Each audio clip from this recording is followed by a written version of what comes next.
Man,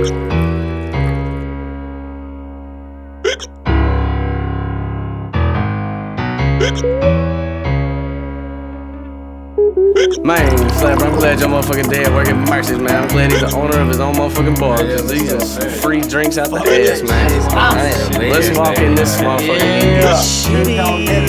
Who knows? You never know what might happen. This night out like so I don't fall on my face. I got some rednecks with me ready to get drunk and shoot the gauge. They got 6 shots of tequila and half a bottle of Bacardi. The bottle came from Onions Cold when we left the bonfire party. They constantly asking for more and trying to pull me up a shot. Incredible Hulk mixed with vodka and a scotch on the rocks. Crown Royal and Coke, a Bud Light, my eyeballs afloat. So much fucking liquid in me, gotta hit the pisser for show. Keeping up with hillbillies, acting silly, drunker than shit. This my competitor smoking song, but pimpin', this is not it. This is my drinking song, so you know what you gotta do. Drink 12 or 21, whatever you do, just don't stop it too.